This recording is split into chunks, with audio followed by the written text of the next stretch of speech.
મિત્રો, ગણેશ ચતુર્થીના દિવસે અજમાવો આ ચમત્કારી ઉપાય. વિઘ્નહર્તા એક પળમાં દૂર કરી દેશે તમારી બધી સમસ્યાઓ. તમારા ઘરમાં સુખ, શાંતિ અને સમૃદ્ધિ બનાઈ રહેશે હંમેશા. સનાતન ધર્મમાં ગણેશ ઉત્સવનું વિશેષ મહત્વ છે મિત્રો. કેલેન્ડર મુજબ ગણેશ ચતુર્થીનો તહેવાર ભાદ્રપદ મહિનાની સફળ ચતુર્થીના તિથિએ ઉજવવામાં આવે છે. આ તહેવાર દેશભરમાં ધામધૂમથી ઉજવવામાં આવે છે. ધાર્મિક માન્યતા છે કે ગણેશ ચતુર્થીના તહેવારને ગણપતિ બાપ્પાના જન્મદિવસ તરીકે પણ ઉજવવામાં આવે છે. મિત્રો, એવું પણ માનવામાં આવે છે કે આ દિવસે આ વિશેષ ઉપાય કરવાથી જીવનના તમામ અવરોધો દૂર થાય છે અને ભગવાન ગણેશ પણ પ્રસન્ન થાય છે. તો ચાલો જાણીએ ગણેશ ચતુર્થીના શુભ મુહૂર્ત સ્થાપનાથી લઈને વિસર્જન સુધીની સરળ પૂજા વિધિ અને સોપારીના વિશેષ ઉપાય કે તમારે કઈ રીતે આ ઉપાયો કરીને તમે તમારા જીવનમાંથી સમસ્યાઓ દૂર કરી શકો છો. તો મિત્રો, સૌથી પહેલા જાણીએ ગણેશ ચતુર્થી કયા દિવસે આવે છે.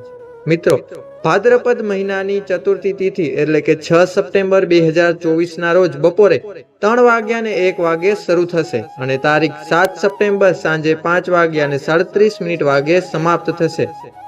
આવી સ્થિતિમાં ઉદય તિથિ અનુસાર 7 સપ્ટેમ્બર શનિવારે ગણેશ ચતુર્થીનો તહેવાર ઉજવવામાં આવશે. હવે મૂર્તિની સ્થાપના માટેનું શુભ મુહૂર્ત જાણીએ.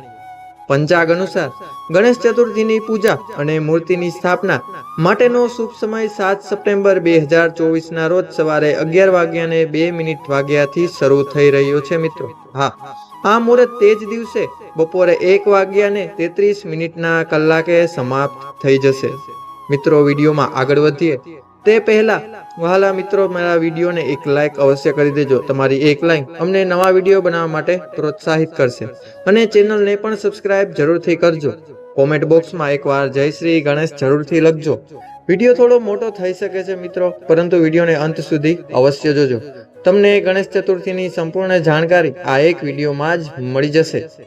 તો મિત્રો, હવે આપણે જાણીએ શ્રી ગણેશજીની મૂર્તિની સ્થાપનાથી લઈને વિસર્જન સુધીની સરળ પૂજા વિધિઓ. મિત્રો, સૌપ્રથમ એક થાળીમાં ઘરે પૂજામાં જે પથ્થર કે પિત્તળની ગણેશ મૂર્તિ અથવા તો બજારમાંથી લાવેલી ગણેશજીની મૂર્તિ હોય એ મૂકી દેવી. અને પૂજા કરવી. પોતાની બંને આંખે જળ સ્પર્શ કરવો. પોતાના જમણા હાથમાં 1 ચમચી જળ લઈ અને પીવું. ચમચી જળ પીવાની ક્રિયા 3 વખત કરવી. પછી ખાલી વાટકામાં હાથ ધોવા. પૂજા કરનાર પુરુષ હોય તો પોતાની શિખાએ જમણો હાથ અડાડી ગાયત્રી મંત્ર બોલી જવો અને જો મિત્રો પૂજા કરનાર કોઈ સ્ત્રી હોય તો 2 હાથ જોડી ગાયત્રી મંત્ર બોલી જવો. ત્યારબાદ પૂજા માટે સંકલ્પ કરવો. 1 ચમચી જળ ભરી નીચે પ્રમાણે બોલી જવું અને એ ચમચીનું જળ થાળીમાં રહેલ મૂર્તિ અથવા સોપારી ઉપર ધીરે ધીરે કરીને પધરાવી દઉં. મિત્રો, મંત્ર નીચે મુજબ આ પ્રમાણે છે. વિષ્ણુ વિષ્ણુ વિષ્ણુ ગણેશ ઉત્સવ નિમિત્તે અદ્ય દિને ભાવો ઉપચાર ગણેશ પૂજન અહમ કરીસ્મે.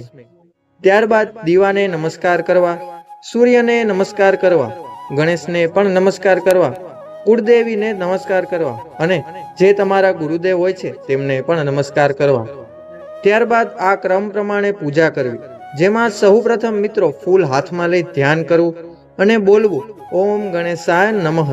ધ્યાનાર્થે પુષ્પમ સમર્પયામિ. પછી દુર્વા હાથમાં લઈ આસન આપવું. ઓમ ગણેશાય નમઃ આસનાર્થે દુર્વા આસન સમર્પયામિ. પછી મૂર્તિના પગ ઉપર 1 ચમચી જળ અર્પણ કરવું અને ત્યારબાદ ઓમ ગણેશાય નમઃ પાદમ જલમ સમર્પયામિ એ બોલવું. પછી મૂર્તિના જમણા હાથ ઉપર 1 ચમચી જળ અર્પણ કરવું. ત્યારબાદ શ્લોક બોલો ઓમ ગણેશાય નમઃ હસ્તે અદ્ય જલમ સમર્પયામિ. પછી મૂર્તિના મસ્તક ઉપર 1 ચમચી જળ અર્પણ કરવું. ત્યારબાદ બોલો ઓમ ગણેશાય નમઃ મસ્તકે સ્નાનમ જલમ સમર્પયામિ. પછી મૂર્તિ ઉપર 5 ચમચી પંચામૃત અર્પણ કરવું. તેને બોલવું ઓમ ગણેશાય નમઃ પંચામૃત સ્નાનમ સમર્પયામિ. પછી મૂર્તિ ઉપર ચંદન વાળું જળ અર્પણ કરી દેવું અને બોલતા રહેવું ઓમ ગણેશાય નમઃ ગંધોદક સ્નાનમ સમર્પયામિ. આ જ રીતે જ જે પણ વસ્તુ તમે અર્પણ કરો છો ત્યારે ઓમ ગણેશાય નમઃ મંત્ર બોલતો રહેવો. પછી મૂર્તિને ચંદન, કંકુ, ચોખા, તિલક કરવું અને આ મંત્ર બોલતા રહેવું ઓમ ગણેશાય નમઃ. ગંધ, અક્ષત, કુમકુમ મૂર્તિને પુષ્પ અર્પણ કરવા. ત્યારબાદ મૂર્તિને સ્નાન કરાવેલ જે જળ થાળીમાં હોય એમાં આંગળી અડાડીને એ આંગળીને પોતાની આંખે સ્પર્શ કરો. પછી ખાલી વાટકામાં 1 ચમચી જળ વડે હાથ ધોવા, પછી ત્રાંબા કળેશ હાથમાં લઈને ગણેશ સ્ત્રોત બોલતા બોલતા થાળીમાં રહેલ જળનો મૂર્તિ ઉપર જળાભિષેક કરવો. પછી એક બાજોટ પર નાગરવેલના પાન મૂકી એના ઉપર ગુલાબની પાંખડીઓ મૂકી મૂર્તિ માટે આસન તૈયાર કરવું અને પછી થાળીમાં રહેલ મૂર્તિને શુદ્ધ જળથી સ્નાન કરવું. એ મૂર્તિને બાજોટ ઉપર મૂકી દેવી. હવે એ સ્નાન કરાવેલ મૂર્તિને નાળા છડી વસ્ત્ર જનોય ચંદન કંકુ સિંદૂર ચોખા અબીલ ગુલાલ ફૂલ દુર્વા ધૂપ અર્પણ કરવા. પછી ચૂરમાના લાડુ નૈવેદ્ય અર્પણ કરવા. નાગરવેલ પાન સોપારી તજ લવિંગ એલચી મુખવાસ વગેરે અર્પણ કરવું. દક્ષિણા પણ અર્પણ કરવી. આરતી કરવી. મંત્ર પુષ્પાંજલિ અર્પણ કરવી અને શ્રી ગણેશનો જયકારો અવશ્ય બોલાવવો. ત્યારબાદ રોજ ગણેશ ભગવાન સામે યથાશક્તિ મંત્રમાળા કરવી. સ્ત્રોતના પાઠ કરવા. તે સાથે ભગવાન ગણપતિજીની પૂજા સાથે જોડાયેલી આ બાબતોનું પણ ખાસ ધ્યાન રાખો મિત્રો. હા, નંબર 1 છે ગણેશજીની મૂર્તિ પર તુલસી અને શંખથી પાણી ના ચડાવવું જોઈએ. નંબર 2 છે દુર્વા અને મોદક વગર પૂજા અધૂરી ગણવામાં આવે છે. નંબર 3 ગણપતિના પ્રિય ફૂલો કે જે પારિજાત મલ્લિકા કારેણ કમળ ચંપા મોલેશ્રી અને ગુલાબ છે તે જરૂર પૂજા થાળીમાં રાખવા અથવા તો અર્પણ કરવા. નંબર 4 ગણપતિના પ્રિય પાન સમી દુર્વા ધતુરા કરેણ કેળા બેર મદાર અને બીલીના પાન છે તે પણ અવશ્ય સાથે રાખો. નંબર 5 પૂજામાં કોઈ પણ દિવસે વાદળી અને કાળા રંગના કપડાં ના પહેરવા. નંબર 6 ચામડાની વસ્તુઓ બહાર રાખીને જ પૂજા કરો અને ભગવાનને ક્યારેય એકલા ના છોડો. નંબર 7 મૂર્તિ સ્થાપન પછી મૂર્તિને ખસેડશો નહીં. એક જગ્યાએ સ્થાપના કર્યા પછી તેને બીજે ક્યાંય ફેરવવામાં ન આવે તેની ખાસ કાળજી રાખો. તો મિત્રો હવે જાણીએ સોપારીના કેટલાક વિશેષ ઉપાય, જે ઉપાય કરવાથી વિઘ્નહર્તા તમારી બધી મુશ્કેલીઓ દૂર કરી દેશે અને પરિવારમાં સુખ શાંતિ અને સમૃદ્ધિ આપશે.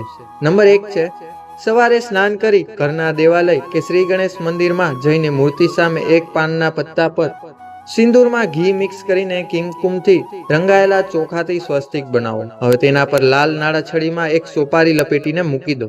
આ શ્રી ગણેશનું સ્વરૂપ માનવામાં આવે છે. આ સોપારીની પૂજા સારી રીતે કરશો તો મંગળ જ મંગળ થશે તમારા જીવનમાં. હા મિત્રો, નંબર 2 જોઈએ.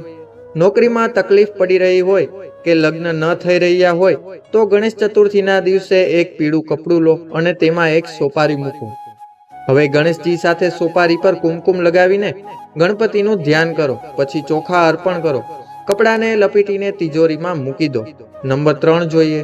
ઘરમાં સકારાત્મકતા લાવવા સુખ શાંતિ માટે પૂજાના સ્થાન પર એક સોપારી અને એક તાંબાના લોટામાં ગંગાજળ ભરીને દક્ષિણ દિશામાં મૂકી દો. નંબર 4 જોઈએ. કોઈ ખાસ કામથી બહાર જઈ રહ્યા છો તો તેમાં સફળતાને આશા રાખો છો તો ગણેશજીની મૂર્તિની સામે 2 સોપારી અને 2 ઇલાયચી અવશ્ય મૂકો. આ ઇલાયચી અને સોપારી તમારા ખિસ્સામાં મૂકી દો. તમારું કામ ઝડપથી થવા લાગશે મિત્રો. હા, નંબર 5 જોઈએ. ઘરમાં ધનની કમીથી કલેશ થતો હોય તો ગણેશ ચતુર્થીના દિવસો દરમિયાન ભગવાન ગણેશને એક સોપારી કેટલાક ચોખાના દાણા અને એક શ્રી યંત્ર અવશ્ય લાવો. પૂજા પછી 3 વસ્તુઓ તિજોરીમાં મૂકી દો. ઘરમાં ચોક્કસ લક્ષ્મીજીનો વાસ થશે. નંબર 6 જોઈએ મિત્રો. જો તમે જીવનમાં કોઈ અવરોધનો સામનો કરી રહ્યા છો તો ગણેશ ચતુર્થીના દિવસે ભગવાન ગણેશની વિધિવત પૂજા કરો અને મોદક સહિતની વસ્તુઓ અવશ્ય ચડાવો. આ સમય દરમિયાન ભગવાનને સુખ અને શાંતિ માટે પ્રાર્થના કરો. એવું માનવામાં આવે છે કે આમ કરવાથી બધી સમસ્યાનો અંત આવે છે અને તમારું જીવન ધીમે ધીમે સુખમય થવા લાગે છે. નંબર 7 આ સિવાય આર્થિક તંગીમાંથી મુક્તિ મેળવવા માટે ગણેશ ચતુર્થીની પૂજા દરમિયાન સાચા મનથી રણહરતા ગણેશ સ્ત્રોતનો પાઠ કરો અને તમારી ભક્તિ પ્રમાણે ગરીબ લોકોને દાન કરો. એવું માનવામાં આવે છે કે આ યુક્તિ કરવાથી આર્થિક સ્થિતિ સુધરે છે અને આર્થિક લાભ થવાની પણ સંભાવના રહે છે. નંબર 8 જોઈએ. ગણેશ ચતુર્થીના દિવસે પૂજા દરમિયાન ગણપતિ બાપાને સમીના પાન અને દુર્વા અવશ્ય ચડાવો. એવું માનવામાં આવે છે કે આનાથી ભગવાન ગણેશજી પ્રસન્ન થાય છે અને સાધકની બધી મનોકામનાઓ પૂર્ણ થાય છે. જો મિત્રો તમને આ માહિતી પસંદ આવી હોય તો તે કોમેન્ટ બોક્સમાં અમને જરૂર જણાવજો અને આ વિડીયો ગમ્યો હોય તો વિડીયોને એકવાર લાઈક કરજો. અમારી ચેનલ સ્વાસ્થ્ય જાણકારીને એકવાર સબસ્ક્રાઇબ કરજો અને કોમેન્ટ બોક્સમાં એકવાર સાચા મનથી જય શ્રી ગણેશ અવશ્ય લખજો, જેથી ગણેશ ભગવાનની કૃપા આપ સૌના પર બની રહે. તો મિત્રો હવે મળીશું આવા જ નવા માહિતીથી ભરપૂર વિડીયો સાથે. ત્યાં સુધી બધાને જય શ્રી કૃષ્ણ, જય શ્રી રામ, રાધે રાધે, હર હર મહાદેવ. મળીશું નવા વિડીયોમાં, અને વિડીયોને અંત સુધી જો તે બદલ બધાનો ખૂબ ખૂબ આભાર, ધન્યવાદ.